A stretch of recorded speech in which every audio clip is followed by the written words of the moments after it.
Welcome back to Beers Up Sports Talk. Cebo in the house, Debo in the house. Let's just get into the beers. D, what are you drinking tonight? We talked about a couple times that we're going to change it up a little bit this year. So I am actually not on a beer. I am on a nice apple port from Echo Hill Brewery out in Munson, Mass. You had this that one time you came over for the fire. Yeah, socially distanced fire. That's a hefty pour there. No, it's a half a 12 ouncer, so it's like 8 ounces, 10 ounces maybe. All right. I talked about changing it up, and now I have an IPA. But I just want to say this. This is Winter Hill Brewing Company, Sunbuzz. They're out of Newburyport, Mass. This beer's off the chains. Nice. Never had it. It's beautiful. It's delicious. I'm back on the IPAs. I'm sorry. I love it. I'll get back out to the store. Just haven't done it because I just haven't wanted to leave since Sunday happened. Let's talk about that real quick. Well, I guess we got to go into it. Let's be honest. The pod is a couple of days late. I'd like to say that we're in mourning. I'd like to say that we're kind of reflecting on a really good year that ended pretty bad. Maybe worse so for you. So I'm gonna give you the floor and let you kind of flex your intellect on what happened on Sunday afternoon. Flex my intellect. I've never been said I had intellect before, but that's all good. That was a disappointing game. Packers came out exactly how they played most of the Week 6 game. Couldn't block anyone. Couldn't stop anyone from scoring the first drive. Man, they let up. It was 3 for 3 on third down for Tampa, and then that was a great throw. Multiple good throws by Brady. Towards the middle of the first half and a lot of the second half, the throws weren't really great. And I think the thing that gets me is everyone's talking about how King got blown by for that score at the end of the half, and why didn't Rodgers run it in, and why didn't they go for it? And there's the play that really got me was Redmond dropping that interception before basically like 2 plays before the touchdown pass. You got to come up. He took his eyes off it. That play goes, and now you're looking at 21-10. That could have turned it into a 14-13. It could have just kept it at 14-10. You never know. Everyone's going to sit there and say they let him play all game, and Kevin King gets called for tugging on a shirt after, Lazard was held for that interception. But, I don't even blame it on that. It's just too many mistakes. They abandoned the run game in the second half completely. Like those 3 interceptions when they went 3 and out, I think 3 times in a row, or no, they scored on 1 of them or 2 of them, but they forgot Dillon. He caught a ball, ran for 10 yards, had a couple big runs, carried a pile once. That kid looked like he was ready to go. Like, should have fed him a little bit more. I know they were down, but man, that was, Brady, yes, he had some good throws. He should have been picked by Amos on that deep ball to Godwin. Amos just got out jumped by Godwin. It was disappointing to see, because everyone's saying how Brady carried them to the thing. I don't think Brady carried them. I think I truly believe that he did not play great, and the Packers missed out on a couple opportunities to get a couple more picks. And the last thing I want to say is, everyone's saying how Rodgers choked this away. Dude went three touchdowns, 1 interception, over 300 yards. And, when you're running around trying to not get sacked constantly, the difference between Rodgers and Brady. Brady got sacked once or twice, and basically other than that had a clean pocket, and he was just able to find receivers. When Rodgers was running around, and on that last play where he didn't score the touch, where he could have ran, like we all see it, we're looking at the TV. He should have ran, but not even, I think on the last drive, he got sacked from behind on the same type of play. He said he felt the pressure and he just didn't feel like it was going. I'm glad the special teams coach got fired, because he's been terrible. That unit has been terrible all season. I originally wanted Pettin fired, but I don't think he needs to be fired. I think he did I think they showed enough in the second half to keep him around. Basically, the Packers blew that game. They got outcoached for the second year in a row after taking a bad loss in the regular season and losing in the playoffs, an NFC championship. I still think that, they're going to lose some players, but they're in line to run it back again. Hopefully they learn from their mistakes, but I will not pick them. Even if they go to the championship game, I'm not going to pick them to win it because it's always heartbreak. Well, here's what I'll say to your point about Brady. People are going to say whatever that sounds good. That defense, to your point, kept Rodgers under pressure all game and kept them in check when Brady was throwing the ball all over the field into the other team. And you can say what you want about those teams in that game, and there were certainly mistakes made on both sides, but that defense did just enough to win that game. And they had to do a little extra because Brady kept giving the ball back to the Packers. So yeah, I'm with you on that.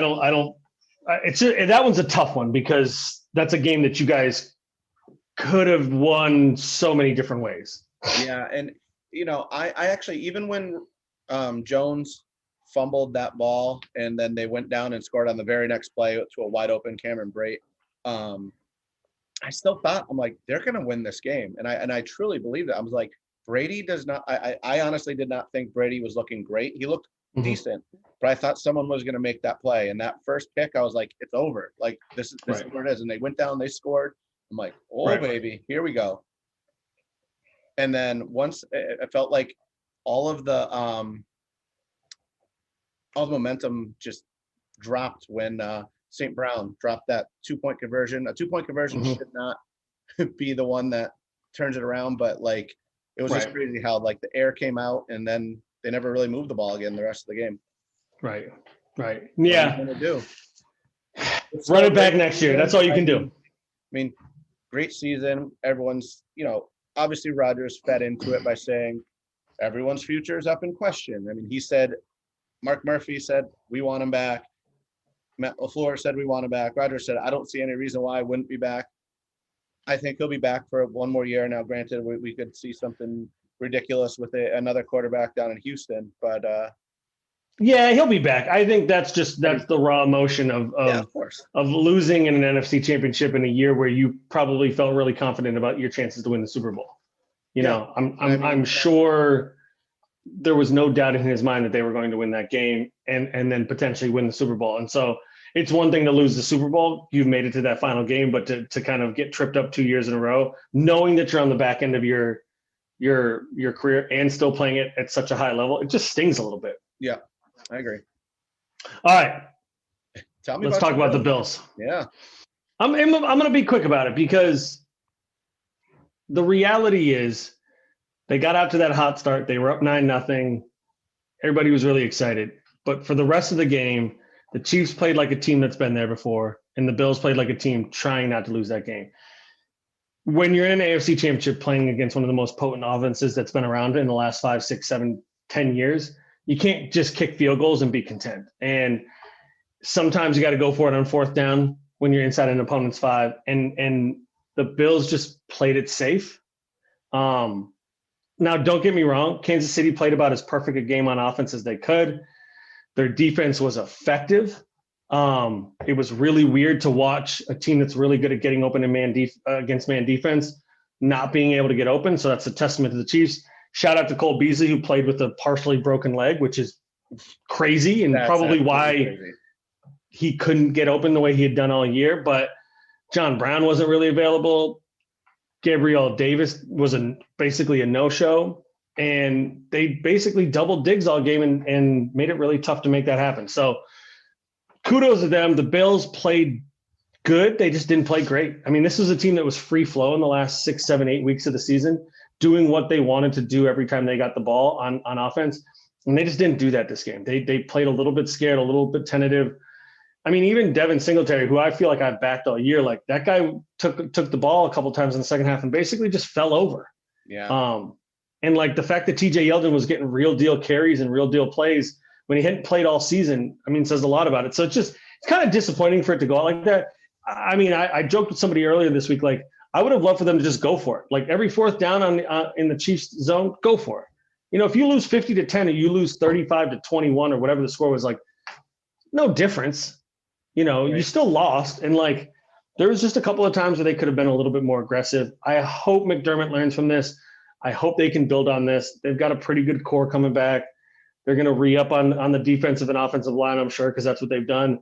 I think they probably have to figure out what they're going to do with the running back position other than Zach Moss, because I just don't know if Singletary's it. They obviously don't have the confidence in him. He's the only guy left, and they still wouldn't play him. Right. But I'm not mad. Again, to your point, like, great season, best season I've seen in 25 years. Bright future. Allen's, if he keeps making progress, he's going to be really freaking good next year. It hurts to lose in the AFC Championship, but the fact that we were there, I think, is a testament to the growth of this team and the direction they're going in. So, I mean, I can't really be mad. I'm disappointed, but I'm not mad. No, I hear that. I mean, that's Kansas City's MO, right? Get down and then come back and win it with like 40 points in 10 seconds. They just felt like they knew what they were doing out there. And the Bills were trying to figure it out as the game went on.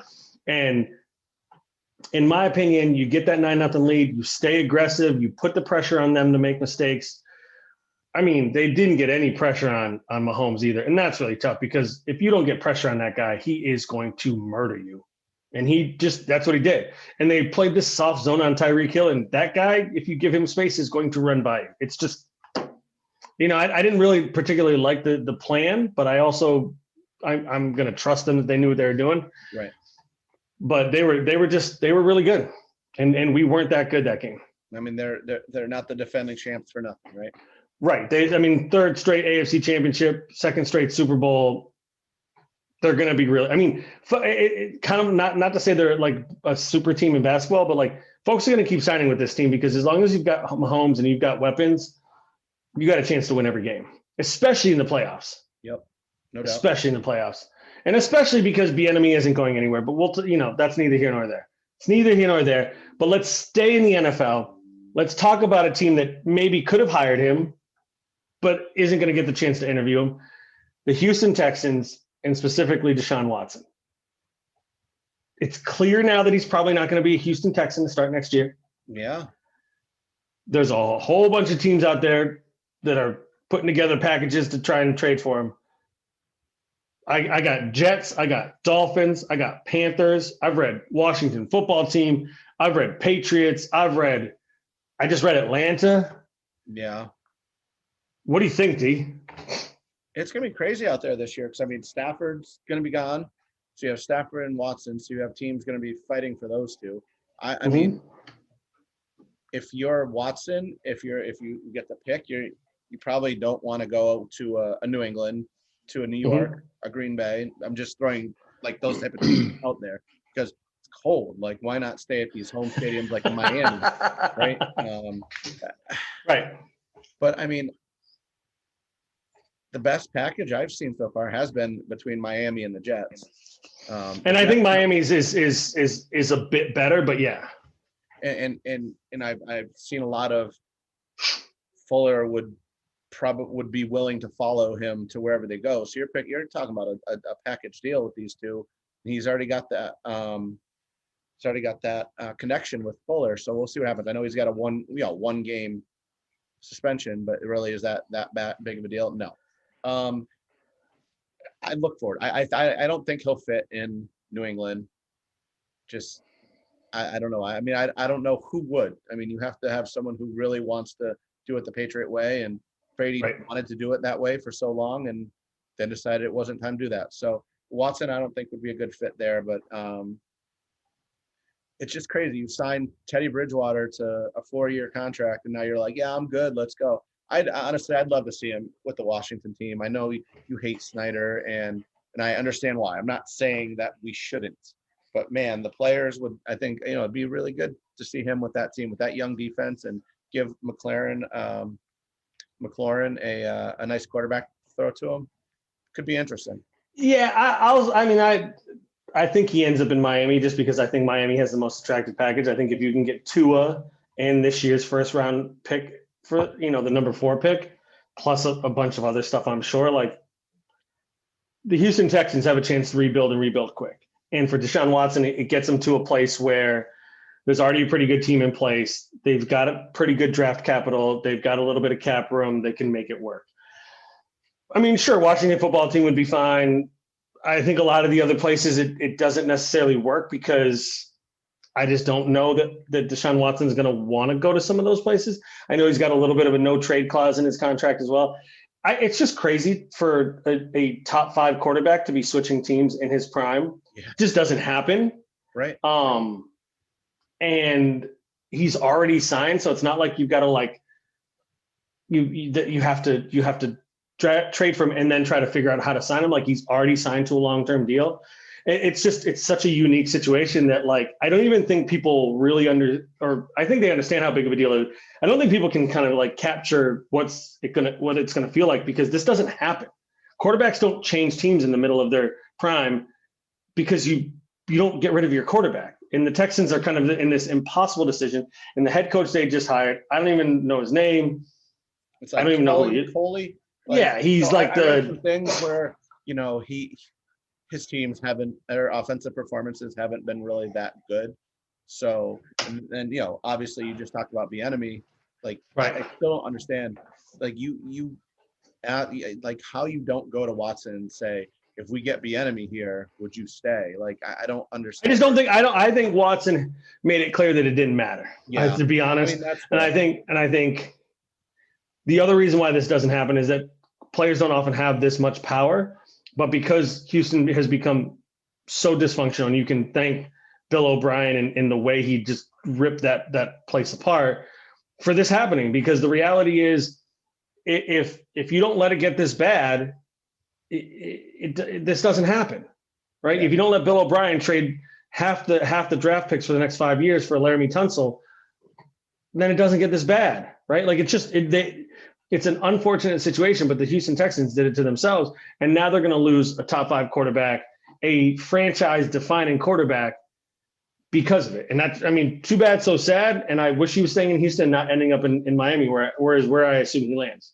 Yeah, and I mean, at this point, if you're JJ Watt, I know he is one of those character guys, but like, you've got to say, I kind of want to go to a contender. My career's starting to run down. Might as well ship me off too. And if you're the Texans, you do it, because rebuild that team. What do you think about Stafford? Where do you think he ends up? I mean, you look at places like Indianapolis, you look at places like New England. San Francisco's been rumored to maybe be looking to trade for him. I like Stafford. I really do. I think he's, people say like, oh, he got to throw to Megatron for a couple of years. And like, yeah, he sure did. But like, for the most part, the Detroit Lions have been a pretty bad organization while he's been there. Yeah. And I don't know, you put that guy on a team with a really good defense and you give him an offense that isn't reliant on him to throw the ball 50 times a game. And I think he can make some big plays. I think if he finds the right situation, he could have a really nice run at the end of his career. No, I agree. I think I completely forgot about Indianapolis, but I think that would be a pretty good landing place for him with that running game and the pretty good defense. That in San Francisco right there are like 2 places where he could step in and basically have a chance to get right into the playoffs, which he hasn't really had the opportunity to do. New England would be a little bit of a different situation. I don't know if like that really works out, but I worry about New England. Their line isn't their strength, and Stafford's had so many injuries over the years that he's not as mobile as he once was, we'll say. What do you mean? Patriots fans will tell you they have the best line out there. I don't know what you're talking about. I got another QB question for you. All right. LA Rams.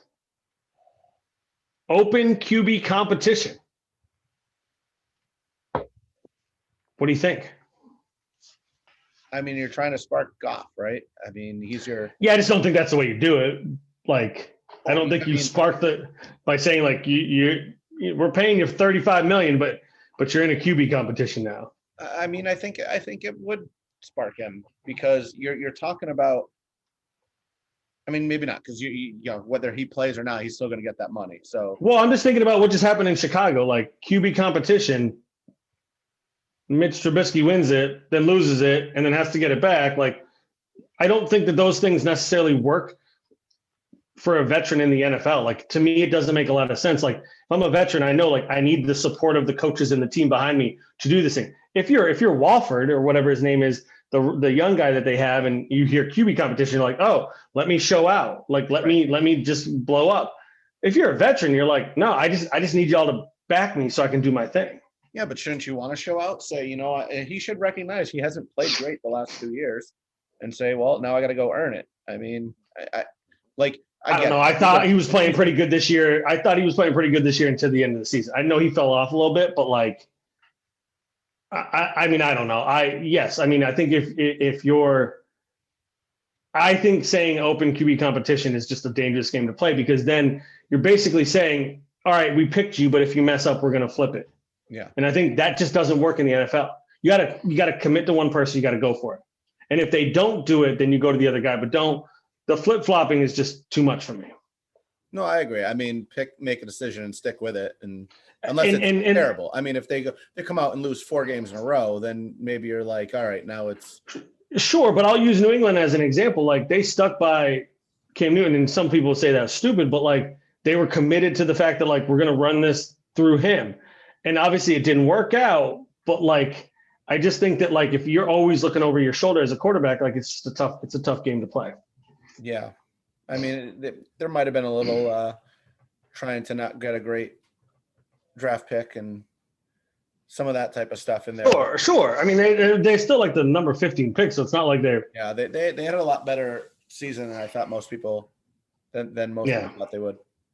But if Stafford gets traded to the Niners, I just assume Jimmy G's going to end up back in New England, and Belichick's going to have his guy again. That's fair. All right. I don't want him to go to San Francisco, because that means San Francisco's good again. Right, exactly. All right, let's switch gears. Let's go to the NBA. Let's talk about our Boston Celtics. You're repping the green and white tonight. They're at 10-7. Yep. They've had an interesting season because Kemba wasn't available for the first month. Tatum got COVID. Half the team wasn't available to play. They missed a couple of games. Peyton Pritchard is jumped off, but now is injured. I'm going to give you 2 quick things, and then I'm going to let you get busy. Jeff Teague and Grant Williams, really underwhelming so far this season. I was really excited about Jeff Teague, but like, damn if he's not showing up. And Jaylen Brown's just going off. Take it away. Yeah, I mean, I'm there with you on Jeff Teague. Like, he had that first game, and everyone was like, "This was the best thing we've ever did." We have this backup point guard who is. That was me. I said that. That was me. No, but I mean, I said it too. I thought it was a great pickup. Yeah. I mean, thankfully, Peyton Pritchard has showed out a little bit. Hopefully, when he comes back, he can return to like what he was doing. But with the COVID and with all the injuries, they are playing. I think last night in the first half, they went 12 deep in the first half, like 12 players deep, because they were saying, I think they're playing the Lakers tomorrow night, and they wanted to make sure no one was exhausted. And I think they thought they could beat the Spurs, doing that. Right. Like, that's what they're going to do all season. They're not going to, they're going to try not to burn these people out. And I think we talked about it before when we did our preview, and I picked over. They were literally, they were first place in the conference like a week and a half ago, maybe a week ago. Without Kemba, right? Without Kemba, without Tatum for a while, with a lot of people gone, and they looked good. I mean, they've had some really bad losses against some teams they shouldn't lose to. Detroit being one of them, and even really the Spurs last night, they shouldn't have lost. They should not have lost that game. I mean, I was watching it; they were up 7. One of the players got a rebound from the Spurs, put it right back up, called timeout, and was like, "I'm going to bed, or I'm going into my room. I'm going into the room and whatever." Looked at the score at halftime; they went on a 21-4 run. The Spurs. I was like, "What just happened?" Yeah, it was over a 4-minute period. They had up 21 points in 4 minutes. The good news is they still have a top 3 scoring defense in the East, even letting that happen. The defense is going to be good. Marcus Smart is good. Tristan Thompson needs to start scoring some more. Right. I mean, that's still, I mean, Tice runs around. We're still that big guy away, and that's what we kind of talked about at the beginning of the year.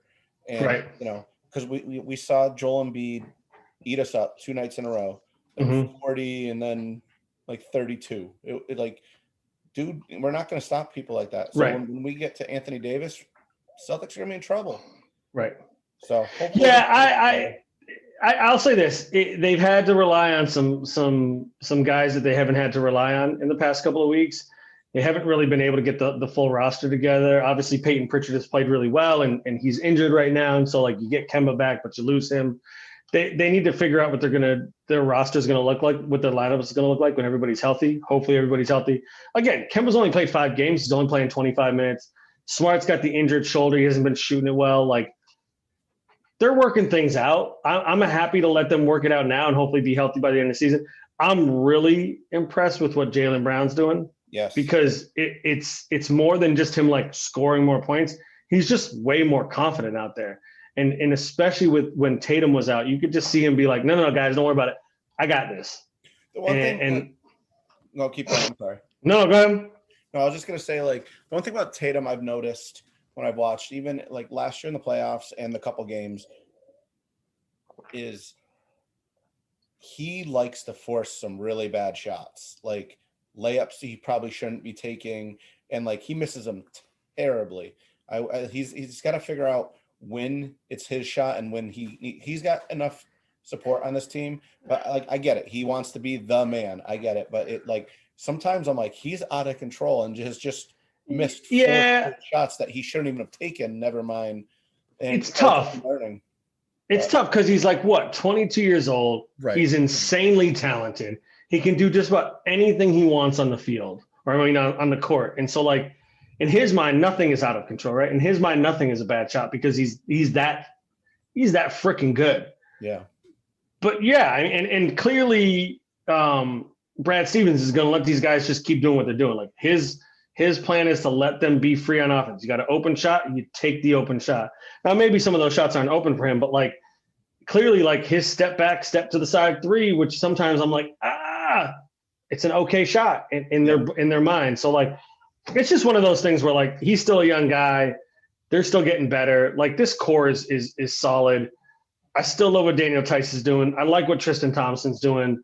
The bench is I mean, Time Lord is playing a little bit better this year. He seems like he's a little bit more active. He's healthy. That's a big thing. But yeah, I mean, they got to get healthy. They got to get the lineups right.